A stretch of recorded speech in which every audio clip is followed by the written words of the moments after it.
Continuing our reading in Yellow Eyes by Rutherford Montgomery, Chapter 8, Poison. When Yellow Eyes left the cabin, he headed straight down through the timber toward the place of his kill. By doing so, he missed a meeting with Cougar George the human and his pack outfit and dogs. Cougar had been forced to follow a winding trail up through the timber. Yellow Eyes took a straight line. He had not feasted as largely as he wished.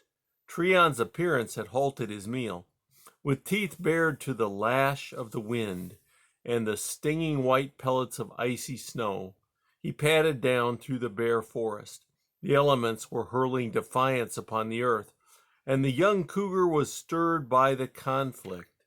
Strange passions swayed him and tore at his heart as he slid along. Passions new to him, defiant emotions which made him dare the storm and revel in its fury. Sliding to a halt under a fir tree near the spot of his kill, he peered through the gray and swirling storm. He could see the snow-covered mound that was his kill. Already a knife-edged drift fanned away from it on the lee side, but the leaves and needles were bare on the windward. Yellow Eyes walked out from under the fir tree and slipped to the bare and sheltered space under a spruce close to the kill. Instantly his neck scruff lifted, and a snarl rumbled in his broad chest. Someone had been at the kill since he left it. Instantly he recognized that scent. It was the man he hated, and the needles reeked with the traces of dog scent. Several padded spots showed where wet bodies had lain on the ground. Rage rose within the young killer, and he sprang out through the curtain of swirling snow to stare about him. A brief survey showed him that his enemies had left, affirmed by the discovery of the trail they had made in going. Yellow Eyes followed that trail for 100 yards to make sure, before he bounded back to see if they had taken his venison. He leaped to the snow-covered carcass and dug rapidly, sweeping the snow away with powerful blows of his paws. The carcass seemed about as he had left it, and he sniffed hungrily at the cold venison. His lips curled back as he smelled the touch of Cougar George upon the meat. An aspen limb gave way under the fury of the storm and crashed to the ground. Yellow Eyes leaped a full 15 feet and landed in a clump of rose briar. He faced about, his tail lashing and his lips parted. A very definite instinct warned him of danger. He crouched, staring at the carcass for a long time. Nothing happened. His sharp ears heard only the howling of the storm through the branches and needles above. Slowly he crept back to the dead doe and lay beside the carcass, sniffing and pawing at the spot where he had left off feasting, when Treon interrupted him. He did not notice a slash in the tender steak, a cut which had been carefully pressed together, and he could not know that a deadly pellet lay just within those pressed edges, a tasteless pellet he would swallow at a gulp without noticing it. His red tongue tested the flesh, and he forgot the smell Cougar George had left upon the meat.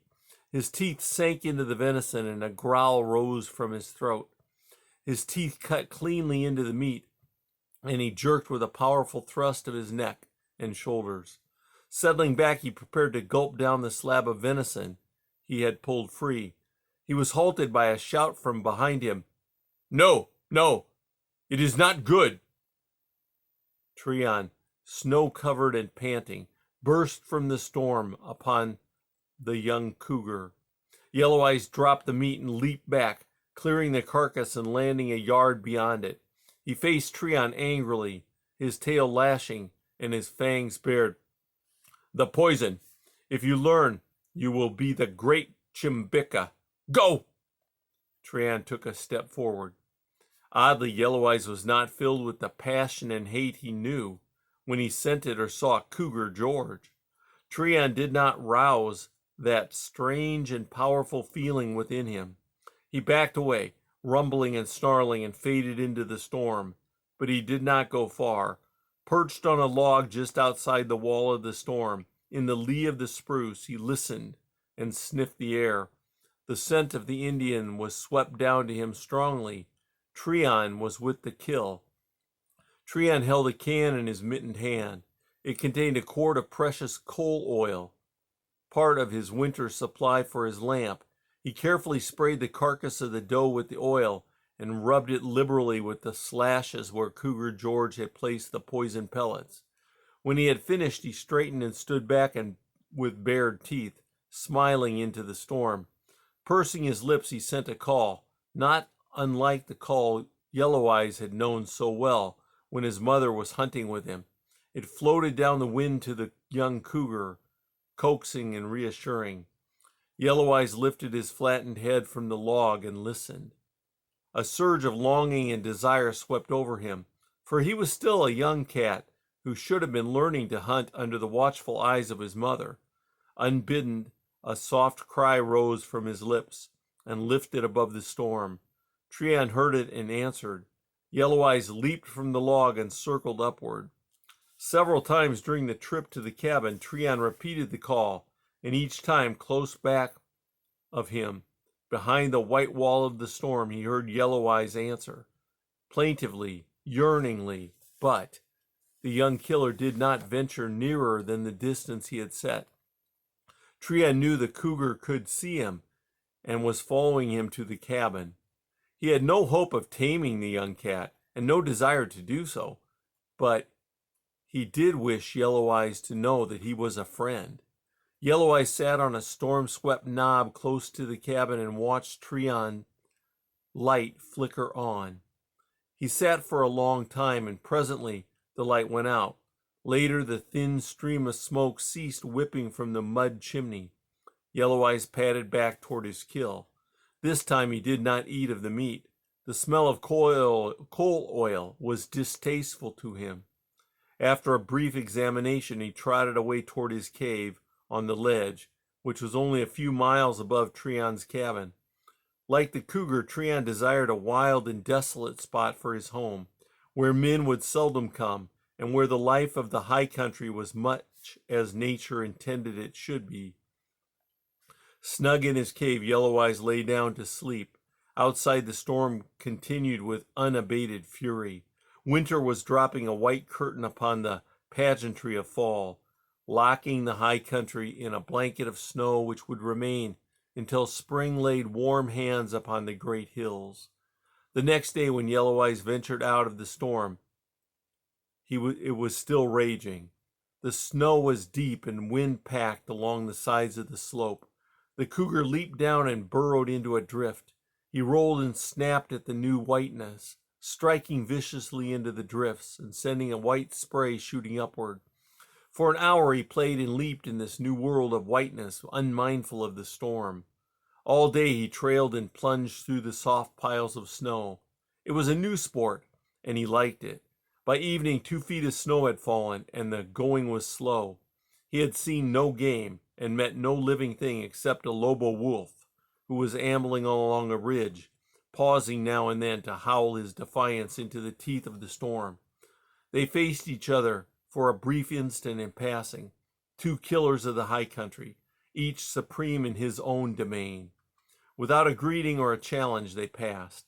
That night, Yellow Eyes returned to his cave, tired and hungry. He thought of the carcass in the valley below, but remembered the evil-smelling oil Treon had smeared upon it, and did not attempt to visit it. The next day, the storm broke, and cold blue skies greeted the killer as he stood upon his ledge.